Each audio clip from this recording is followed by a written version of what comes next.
മലയോര കർഷകരുടെ പ്രശ്നമാണ് ഇന്ന് അൻവർ MLA അവർ തങ്ങളുമായി സംസാരിച്ചതും അതുപോലെ തന്നെ ഇവിടെ വന്ന് സംസാരിച്ചതുമൊക്കെ സ്വാഭാവികമായി കൃഷിക്കാരുടെ മലയോര മേഖലയിൽ ജീവിക്കുന്ന ജനങ്ങളുടെ ഒരു വളരെ സാധാരണക്കാരായ ആളുകളുടെ ഗൗരവമുള്ള പ്രശ്നം. ആ പ്രശ്നത്തോട് പാർട്ടിക്ക് വളരെ അനുഭാവമാണ്. ആ പ്രശ്നത്തിൽ നിങ്ങൾക്കറിയാം, വർഷങ്ങളായി പരാതി ഒരു പരിഹാരവും ഇല്ലാതെ തുടർന്നുകൊണ്ടിരിക്കുന്ന വിഷയത്തിൽ നമ്മൾ കമ്മിറ്റഡാണ്. ആ കാര്യമാണ് വളരെ ഫോക്കസ് കൊടുത്ത് ഇന്ന് ഉണ്ടായ ചർച്ച. അത് UDF-നെ സംബന്ധിച്ചിടത്തോളവും അതുപോലെ തന്നെ മുസ്ലിം ലീഗിനെ സംബന്ധിച്ചിടത്തോളം ഒക്കെ വളരെ ഗൗരവമുള്ള ഒരു വിഷയം പരിഹരിക്കപ്പെടാതെ കിടക്കുന്നു എന്നുള്ള പരാതി ഉള്ള കാര്യം നിങ്ങൾക്കൊക്കെ അറിയാം. ഞാൻ ഇന്നലെയും പറഞ്ഞിരുന്നു.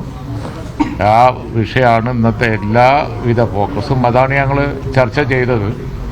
ആ വിഷയത്തിൽ തീർച്ചയായും നിഷ്പക്ഷരായ മുഴുവൻ ജനങ്ങളുടെയും പിന്തുണ ഉണ്ടായിരിക്കും. അതുതന്നെയാണ് ഇന്നത്തെ ഏറ്റവും വലിയ പ്രശ്നം. ഇപ്പോൾ ആന കഴിഞ്ഞ ദിവസം ഒരു ആളെ കൊന്നു, അത് കഴിഞ്ഞ് ഇന്നുമുണ്ട്, ഇന്നലെയുണ്ട്, എന്നുണ്ട്. ഞാൻ ഇന്നലെയും പറഞ്ഞു, ഇങ്ങനായ മനുഷ്യനെങ്ങനെ ജീവിക്കും? അപ്പോൾ ഗൗരവമുള്ള പ്രശ്നമാണ്. നിയമസഭയിൽ അത് സംബന്ധിച്ച് വരുന്ന ബില്ല്, അതും വളരെ ഗൗരവമുള്ള വിഷയം തന്നെയാണ്. ഇതാണ് ഇന്നത്തെ ഞങ്ങളുടെ ചർച്ചാ വിഷയം. മറ്റു വിഷയങ്ങളൊന്നും ഇന്ന് ചർച്ച ആയിട്ടില്ല. കാരണം അദ്ദേഹം ഒരു മൂവ്മെന്റ് നടത്തുന്നു, അദ്ദേഹം പറയല്ലോ, അദ്ദേഹം ഒരു മൂവ്മെന്റ് നടത്തുന്നു. അത് ഈ കൃഷിക്കാരുടെ പ്രശ്നമാണ്. ബാക്കി കാര്യങ്ങൾ നേരത്തെ തങ്ങൾ പറഞ്ഞത് തന്നെയാണ് അതിൻ്റെ ക്രസ്റ്റ് എന്ന് പറയുന്നത്. ബാക്കി കാര്യങ്ങൾ UDF മൊത്തത്തിലെടുക്കേണ്ട ഒരു സമീപനമാണ്. ഇന്നലെയും ഞാൻ പറഞ്ഞിരുന്നു, അത് കൂട്ടായി ചർച്ച ചെയ്ത് ഞങ്ങൾ തീരുമാനിക്കും. പക്ഷേ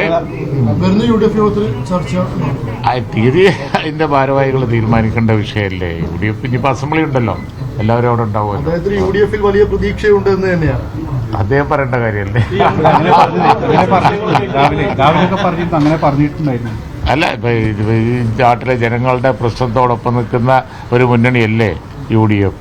അതുപോലെ തന്നെ UDF മലയോര മേഖലയിലുള്ള ഈ വന്യമൃഗങ്ങളുടെ ശല്യം കൊണ്ട് പൊറുതി മുട്ടിയ ജനങ്ങളുടെ പ്രശ്നങ്ങൾ കണ്ടില്ല എന്നടിക്കാൻ പറ്റുമോ? അതുകൊണ്ട് മുന്നണിയിൽ പ്രതീക്ഷ ഉണ്ടാകുന്നതിൽ തെറ്റില്ല. ബാക്കി മുന്നണിയായിട്ടുള്ള അദ്ദേഹത്തിൻ്റെ ബാക്കി കാര്യങ്ങൾ മുന്നണി കൂട്ടായി ചർച്ച ചെയ്ത് തീരുമാനിക്കേണ്ട വിഷയമാണെന്ന് എനിക്ക് പറയാനുള്ള ഫ്രീഡം. അത് ഞാൻ പറഞ്ഞല്ലോ, അത് അതിന്റെ ഭാരവാഹികളൊക്കെ ഉണ്ടല്ലോ, അവർ അധികാരത്തിൽ കൈവിടണ്ടല്ലോ. ഏതാ